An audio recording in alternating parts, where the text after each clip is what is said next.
what's up you guys, the Curious Owl here, and today I am sharing with you guys my March 2020 wrap-up.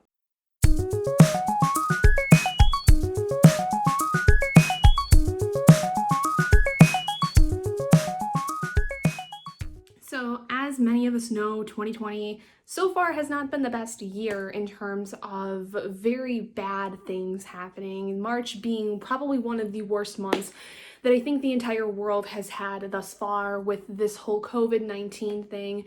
I mean, really it started up back in like the end of 2019, but I think in March things just absolutely freaking exploded to the point where I have had quite a few anxiety attacks over the whole thing. I've been really distraught with figuring out how I'm going to be able to do things this year because I'm getting married this year and I'm supposed to be here moving places of living here in the next like month or so. So it's been very stressful and it's been very hard on me personally because it's difficult when you have all these things happening and people tell you you can't really do anything with those because there's a chance that you can get sick. And I am in a little bit more of a precarious situation because in the past I had pretty bad lung problems. I had asthma for a couple years as a child and my lungs still are not fully to their capability, and thankfully I have been able to work from home for the last now going on 3 weeks, which has been very great. My entire company has been able to do that, but Robert has not been given that ability because of the fact that he works in a factory and is considered an essential worker. So it's been a little frustrating with all this stuff going on. And on top of that, here in Michigan, it's been raining off and on for the last week. And so I'm getting headaches and migraines up the wazoo. So I'm already not feeling very well, but such is life, I guess. But without further ado, I'll get into the stuff that I read for this month. I'm going to try to be as quick as I can about it though, because like I said, I am not feeling very well and I do want to film something because I'm actually feeling better than I was the day before, but I'm still not 100% and I just don't want to focus too much on some of these books considering that some of them were just read for specific readathons or something like that. So I'm only going to really talk about in depth a few different kinds of books that are relating to certain reading series that I'm doing, like my Stephen King reading series, my Morganville reading series, my random TBRs, things of that nature. So in the month of March, I read a total of 24 books and had 2 DNFs. In March, I ended up actually making it the month that I have read the most physical pages in as of yet. It is not my most listened to month. I think January is still the one that I listened to the most in terms of audiobooks. So this past month, I read a total of 3,326 pages and listened to 167 hours, 6 minutes, and 4 seconds worth of audiobooks. 7 of the books I read this month were physical, 1 was an ebook, 16 of the books I read this month were audiobooks, 5 books were off of my personal library, and the other 19 were borrowed from Overdrive, or essentially my library to some extent. So the first book I ended up actually completing was one of my books that I had meant to finish in February, but ended up just finishing on the 1st of March, I think, which was Carrie by Stephen King. This is the first book that I was going to be reading for my Stephen King reading series, and I read this for the first time when I was a junior in high school and really loved it then, and found to still have loved it, I think, even more now, because although it was incredibly short, and I think is one of his more shorter books that he's ever written, it is so impactful and really packs a punch, and I think is one of the big reasons I think I loved Stephen King, because I feel like this book in particular showcased his talent and showcased what he's capable of when he's not focusing 10 pages on some really mundane thing that makes no sense to focus on. I feel like a lot of his other books that come up when he first started, when he was really heavily on drugs, definitely took way too long to talk about certain topics, but Carrie is one of the books where I always go back to when I recommend things for Stephen King because it's short, but it's impactful and it doesn't stray very far from what is meant to be the real topic of the story. If you've never read Carrie, it is a story about a young woman named Carrie who is in high school, and we find out that she is telekinetic and has been since she was a child. She grows up with a very overbearing and abusive religious mother who essentially kind of controls her whole life. She doesn't really let her do a lot of things and is very, very much one of those kinds of moms that she's so involved in her religion because of things that happened in her past that it blocks everything else, including the way that she cares for her daughter. The story is basically about Carrie and how she's trying to introverse life, and basically a lot of people at school think of her as very odd, very weird, and especially because of her mother, she is kind of looked down upon because of the fact that she is her mother's daughter, and people don't really know what to think about her. And unfortunately, when she gets in the crosshairs of a school bully, things start to turn very, very dark quickly when things around prom time come up. And that's all I really want to say, because I feel like if you've never read it, and saying anything else at this point can be very spoilery. But I will say, like I said, there's trigger warnings for abuse. There are also trigger warnings for bullying and trigger warnings for violence and death, because there's, I will say, a lot of death involved in this story. And it's not a pleasant story by any means, but it is, I think, one of my favorites, because it's kind of one of those stories that can transcend throughout time, because it shows the impact that people have on others, and especially in cases of bullying, how your actions and how you treat people can affect what happens to them, and what therefore happens to you as a result of your bullying towards somebody else. The first audiobook I finished this month was Silver Girl by Elin Hilderbrand, and I gave this one 3 stars. The next book I finished this month was Salem's Lot by Stephen King. This was my February Stephen King read, and this is basically where I get into the books that I started reading during ANAthon, which you can go check out my blog for down in the description below. Salem's Lot essentially is a story that follows a writer who is going to this town that basically everyone calls Salem's Lot, or its former name is Jerusalem's Lot, and it's a small town in Maine.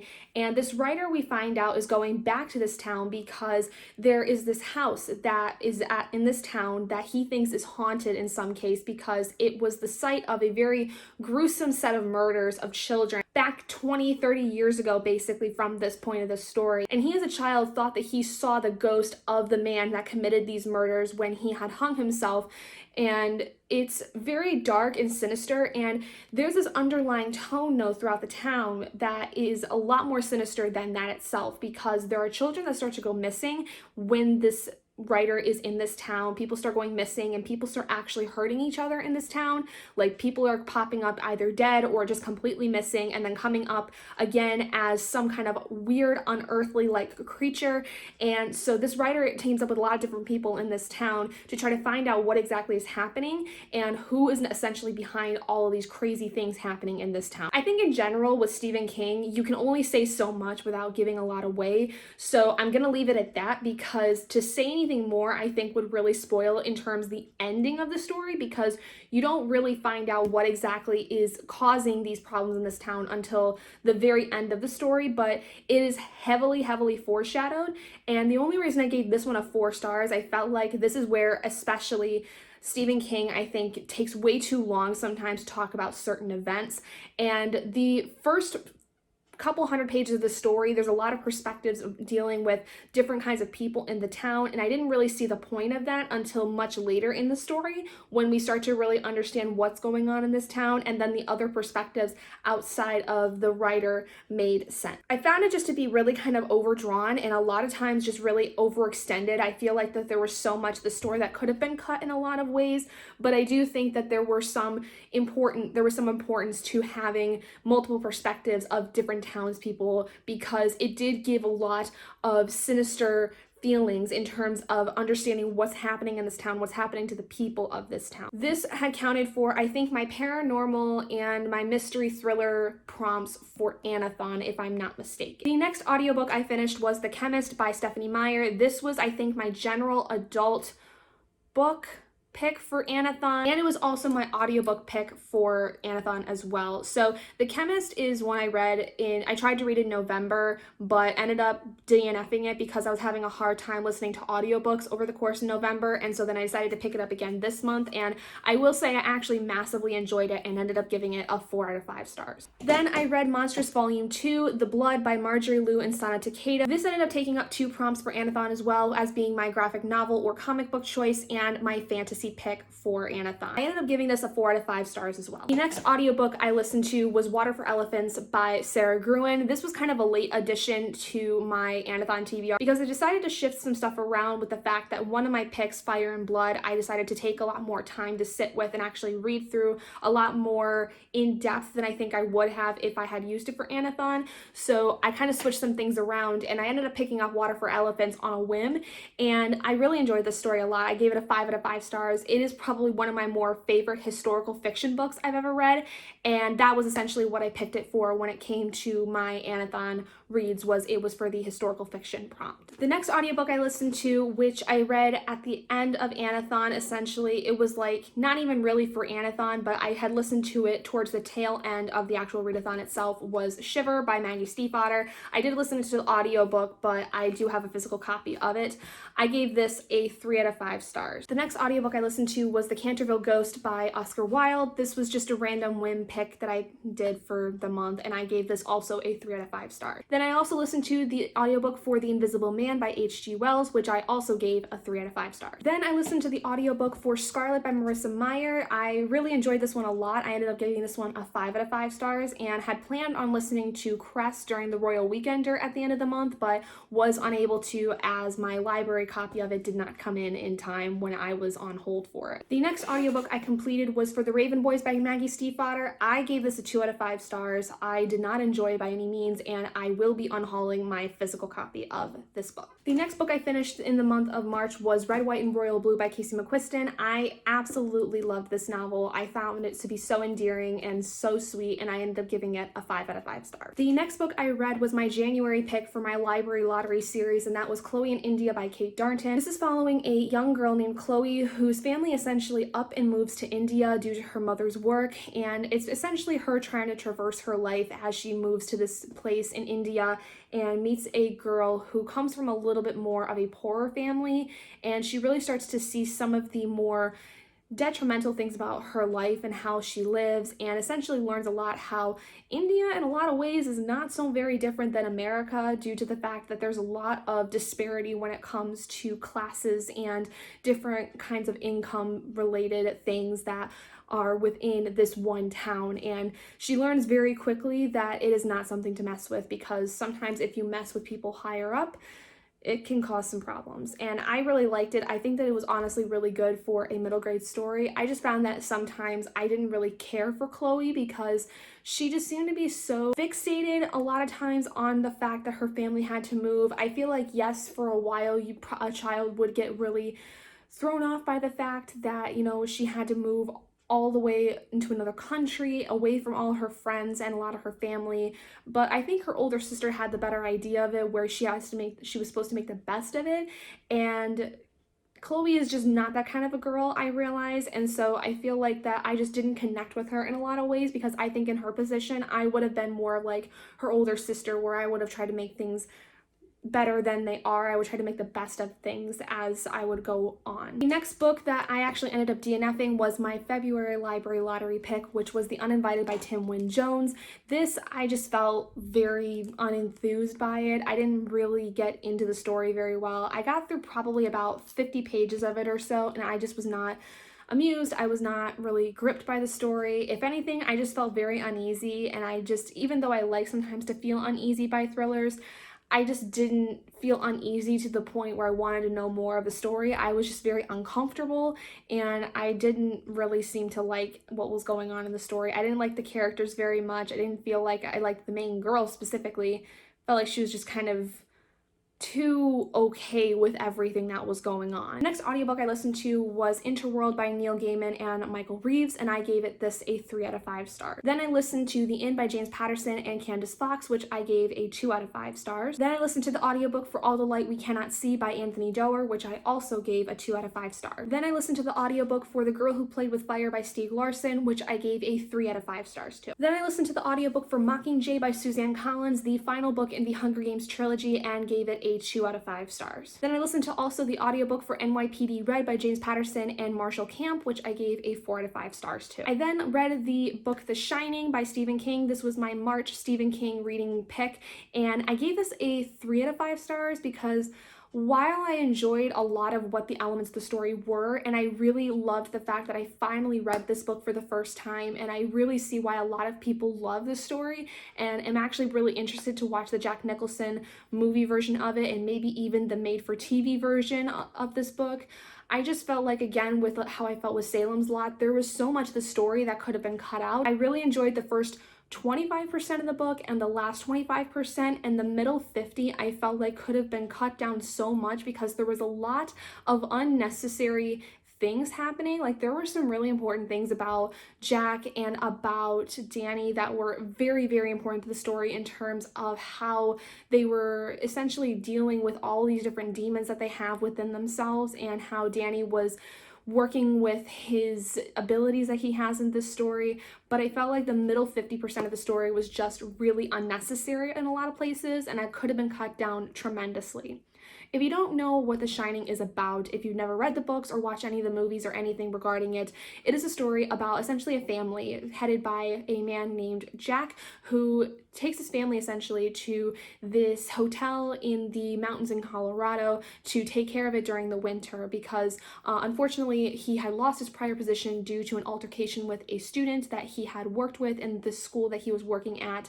And his son Dani is kind of more of the main character, I would say, of this, because he plays a bigger role in the sequel to this, which is Dr. Sleep.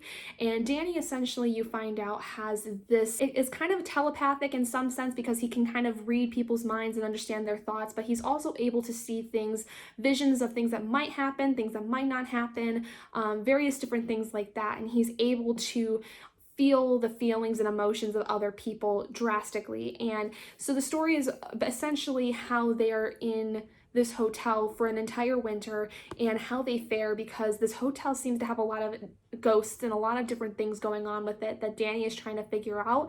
And it's essentially also watching the downgrade and the decline essentially of Jack's sanity because of a lot of his inner demons that he has and a lot of the things that he's experienced that are essentially catching up with him. And it's a lot about how the hotel is really the one calling the shots with a lot of it. But that's about all I'll say, because I feel like saying anything more again would spoil too much of the story. I think I liked it enough to where I would definitely recommend it if you were looking for a Stephen King read, but I just feel like it was a little too much in some places. Then I listened to the audiobook for The Last Star by Rick Yancey, the final book in the Fifth Wave trilogy, and I gave this a 2 out of 5 stars, and I will be unhauling both the Fifth Wave and the Infinite Sea from my library. Now, essentially, to wrap up the last few books I read, starting with the books that I read for the Royal Weekender, I read Yellow Brick War by Danielle Page. This was for my prompt for bards to read a retelling, and this is the 3rd book in the Dorothy Must Die series, where essentially it's an extension of the Wizard of Oz series. And I gave this a 4 out of 5 stars. And then to end off the Royal Weekender, I read Monstress Volume 3 Haven by Marjorie and Takeda and gave this a 5 out of 5 stars. And then the last audiobook I listened to and the last book I completed in March was Bitter Blood by Rachel Kane. This is the 13th book in the Morganville Vampire series, and I have been doing over the last year now a reread of this series. This I gave a 4 out of 5 stars to, because although I really liked it and I think that it really set up a lot for what is kind of happening at this point in the story, it was kind of one of those books where it's a lull book, where we just finished off with a really big, massive thing that happened in the last book, which was Black Dawn, and things in this book don't really happen a lot, but there are some things that are going to set up what essentially happens in terms of the overall feeling of the town and how people are responding to the vampires in terms of like the government aspect of it. There's a lot that is dealt with that is going to lead up into the last 2 books of the series. I will have a more in-depth review of this down below if you would like to peruse that. And then the last book that I tried to read but ended up DNFing was my March library lottery pick, which was The Dirty Streets of Heaven by Tad Williams. I just didn't feel very much in the mood for this, and with the owl starting up today on April 1st, I just found that I wasn't going to have a lot of time to read this, but I think I will be picking this back up later this month once I finish my Owls TBR. So there you guys go. Those are all of the books I ended up reading over the course of the month. I know it was still a lot. This video is still almost 30 minutes, but I think I can hopefully cut it down enough to where it's going to be more like hopefully 15-20 minutes. So Anyway, let me know what you guys ended up reading in the month down in the comments below. What did you like? What did you not like? Did you read anything that I did for any of the readathons? Did you participate in Anathon? Did you participate in the Royal Weekender? I would really love to know. If you guys did enjoy this video, please do give it a big thumbs up. And if you haven't already and you'd like to be, hit that button down below and subscribe to become an owlet in our flock. And I will see all of you guys in my next video. Bye, guys.